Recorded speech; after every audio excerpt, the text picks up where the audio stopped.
Well, hey there folks, welcome back once again to the Hop House. It's Eddie here. Time for another beer review, and we're going to finish off our Vocation Brewery Showcase. Now, I've done loads of reviews from Vocation throughout the years on this channel, and so I've picked some of the ones that I got direct from the brewery to do the brewery showcase. So these are going to be the last few. Now, if you're brand new to this channel, welcome along to the Hop House. We'll call that because we like hoppy beer, we like house music. If you like either of those or both, then give us one of those. Give us a like, share, subscribe to this channel. It'll really help us out. Okay, next one then. This is brand new to the website. I think it's still available on the website at a reduced price. So you're going to get it at a good price. And it's a bottled beer. It's my first bottled beer I've ever actually had from Vocation Brewery. It's all been in cans. I know they do certain... the barrel-aged beers they've had recently was sort of beginning of November now. So the barrel-aged beers they've had, and also they've had bread and butter. They put that in a bottle as well. But that's not this. Do you want to see what we're reviewing? Okay, so this is a collaboration with Tooth and Claw. It's called In Cahoots. It is a Belgian IPA. In Cahoots, Belgian IPA.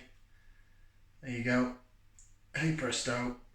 And it's coming in at a whacking 7% on the ABV. 7%. 330 millilitre bottle.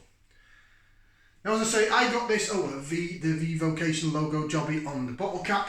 Should we get this out into the glass? Now, I got it, it was reduced to clear. So I got it in my last beer hall review and I got it at a nice reduced price. So I've got 2 bottles of it, so I'm hoping it's good.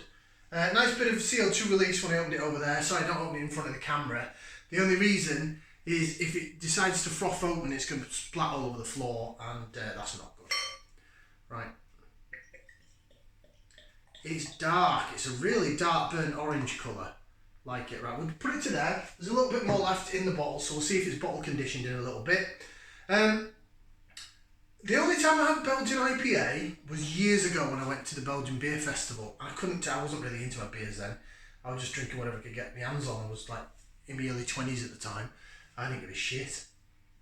Now I'm a bit more picky about my beer, but that looks very good. Certainly it's not just a chilled haze, that is hazy, but it looks like really dark orange amber colour. Look at it jig around in the glass though. Look at the quality on it.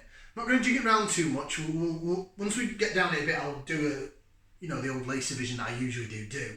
But yeah, I'm pretty happy with that. Look, it looks alright, doesn't it? I have to say, that knows. Right, let's get for some aroma then. Put that into there, we're going to give it a whiff, see what we can sniff.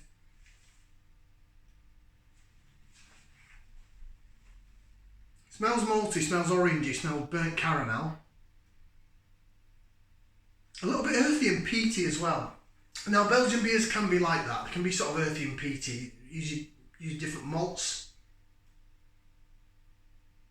Yeah, really earthy and peaty, and then like a burnt caramel from the malt and an orange smell.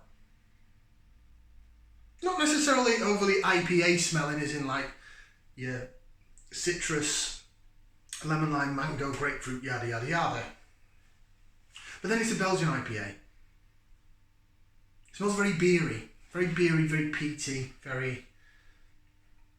It smells like it could be pretty good, but different in a way. And sometimes I like different because, the mango, grapefruit, citrus does get a bit samey, doesn't it, after a while. I still love it though. Still love it to this day. I love that style of beer. Right, let's bottoms up. Let's down the hatch. Let's do it.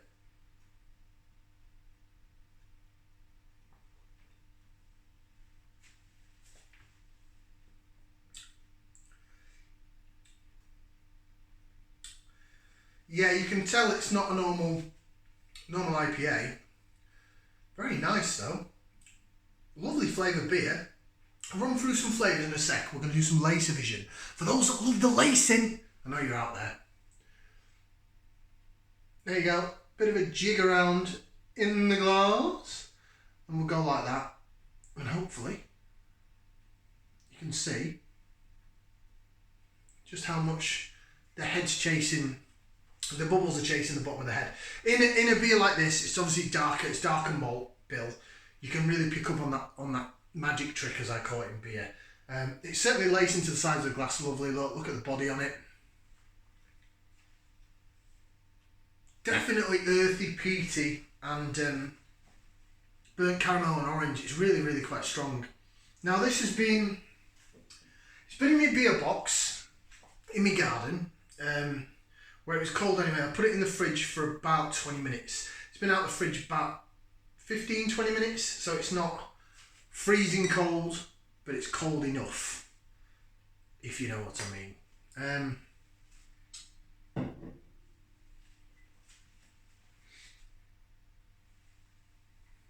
Definite dark amber colour, a lot darker than a normal IPA, but it's a Belgian IPA.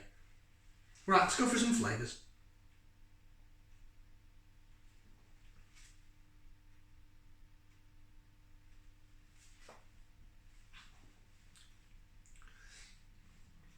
The flavours follow on from the smell. It's very nice, but it's not your usual West Coasty IPA. There's a lot more malt forward, it's very marmaladey. Down the middle of the tongue you're getting that sort of malt flavour. It's not overly sweet, but it is earthy and peaty. That's the only way I can think about describing it. Not that I go around eating soil or people called Pete. Sorry Pete, but you were tasty. Yeah, it's really quite nice. Definitely burnt caramel going down the middle of the tongue. That orange going down the sides. The bitterness is a mixture of an orange bitterness, a bit earthy, and then like almost like twiggy, like you get in the British hops, like twiggy, sort of brambly bitterness down the sides of the tongue. It's still down the sides there, and it's also at the back of the palate, so it holds in the mouth really well. That is a tasty beer.